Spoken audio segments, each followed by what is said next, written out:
All right. Here's another funny picture that I found from Twitter. You know, this is more of a rando video here just to fill time, but y'all remember 2017? All the genuine hatred, and I'm talking hatred for centrism. All the hatred for centrism because, oh, Charlottesville was awful, this and that. And this is really where the Wojak, the big Wojak with the guy who's using his brain as an armchair type of stuff. The that one's really big at that time. They saw these centrists who were like, well, Charlottesville was bad, but Trump didn't say both sides were good, this and that. This is really the origin.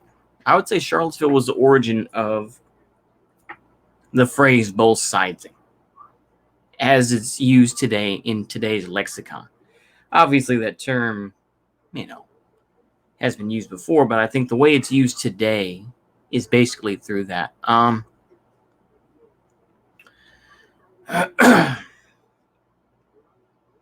It's amazing to me, this sort of centrism that exists, where it's like, the U.S. has done bad things, but it doesn't mean that the U.S. is involved with Haiti or Cuba. They're not directly involved with that. It's not a Fed op. Life is complicated, The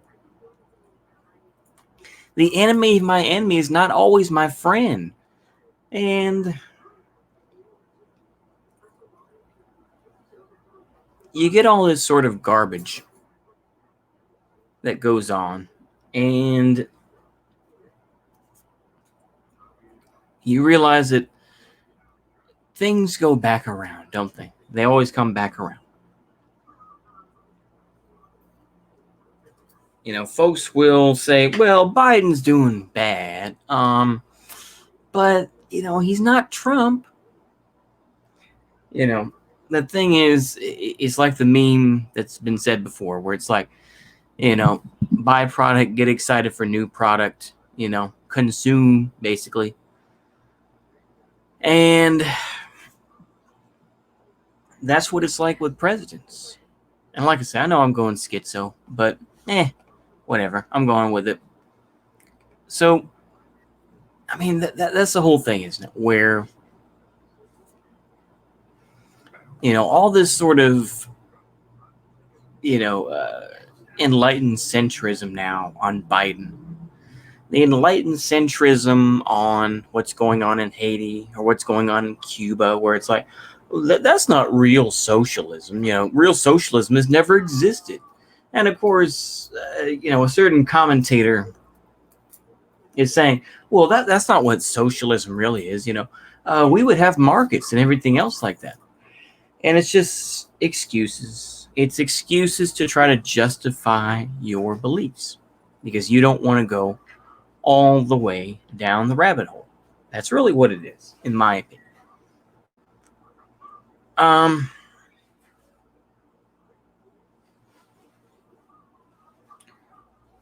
Today, we see these silly arguments and whatnot. It's funny to me how can you still be a Zionist in 2021 and not get paid a lot of money for it? Like I said, there are plenty of, older folks that are genuine Zionists, but how could you be young and be a Zionist?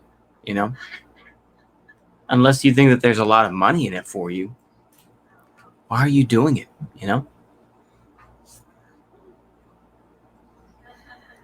The like I said, I'm going real schizo here. Sorry, folks, but there's a lot of this delicate centrism, right? Where it's just like, well, if we just do things this way, but we keep this going, it's just it's all so tiring, isn't it?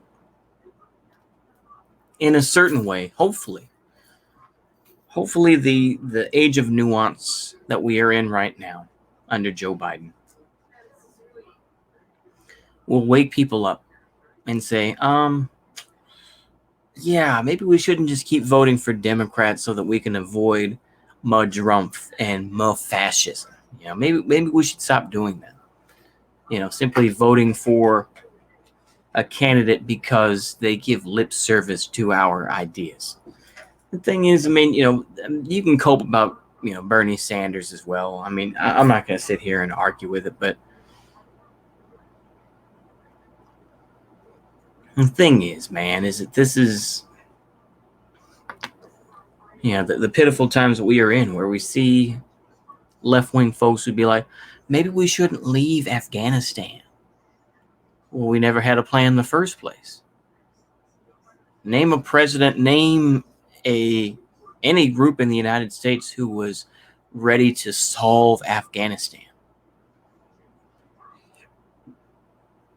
The thing is, those folks probably do exist. I'm not going to say they don't, but they don't work in government. They're not that stupid. The smart money never gets into government. The smart money never touches government. It's really what it comes down to. How the hell did I get here? I don't even know. We were talking about centrism, but I think it's just more centrism on this whole Afghanistan thing, where it's like, well, it's awful. We should pay, we should pay reparations to Afghanistan, but not pay reparations to black folks. So it's like, the thing is, reparations doesn't mean anything. Talk about a centrist issue, where it's like, we acknowledge the, racism and slavery and everything else, but we shouldn't be able to pay, this and that, right? The reality is that the U.S. economically will become insolvent. And I think that it's just barely hanging on. The only difference between a Cuba and a South Africa or a Haiti versus the United States is a powerful currency. That's my opinion. That is the only thing that is keeping this country going, is a strong currency. And the promise of some idealized version where it's like we can all get along. It has never been that way, and it will never be that way. You can go ahead and be an atheist and say it's because of religion and how evil it is. You could also say it's cultural. You could say it's racial. You could say whichever, right? The thing is that people, you cannot just mold them into your little belief and make it seem like it was, theirs all along, right? You can't mold everybody. I'll put it this way. You can't actually do that, sorry. But you can't mold everybody. And eventually, some people will break out of that mold.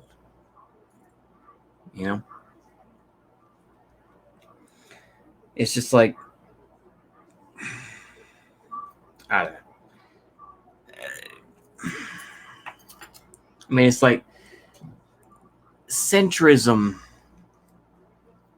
is basically the position you go to when you realize that you don't want to look like an asshole either way.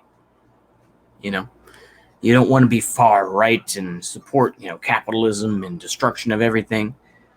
But you don't want to be like a left winger and say, oh, well, we should do something about this. So we should support Cuba, without any strings or whatever, right? They don't want to hold those positions. So they take this centrist pussy position where it's like, oh, well, the U.S. is doing bad. But maybe Cuba is bad too, to a point, That doesn't mean we should overthrow it. And these ideas will go nowhere. But they're allowed in this society. They're allowed to fester because it's not a threat.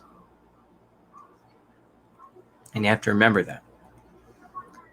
Political ideologies that exist today on a massive scale are out there because they're not a threat, or they're already controlled. And so even if you claim to be awake now or something, and our white nationalists are going to overthrow the U.S.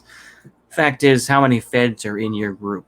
How many of your guys are going to end up in jail for all this time because you did something, right? That's my take on it. The system allows you a certain amount. The system allows you to be a democratic socialist because they know that you're never going to take power. They just know, the powers that be know you're not going to. It's the same thing if you want to claim to be like a Marxist-Leninist. They'll let you do it. They'll let you have your meetings. But they know overall that they are ineffective. And if it was effective, then you'll end up in jail. Now I know I know that people are going to say, "Oh, why didn't you say that they would get arrested immediately like white nationalists? Do you have a soft spot for that?" No. I'm just saying is that centrism is allowed in this system because it is simply the status quo. And all the folks who railed against centrism back in 2017 have become the enlightened centrists that they claim to hate. But that's typical. Is that you simply become what you dislike. You either die a hero or you live long enough to see yourself become the enemy. Anywho, that's all I got. I will be recording next video about the Biafran War, which is basically the Biafran War or the Nigerian Civil War from July 6, 1967 to January 15th, 1970. So stick around for that. Anyway, that's all I got. Hopefully y'all enjoyed that. See you later. Goodbye.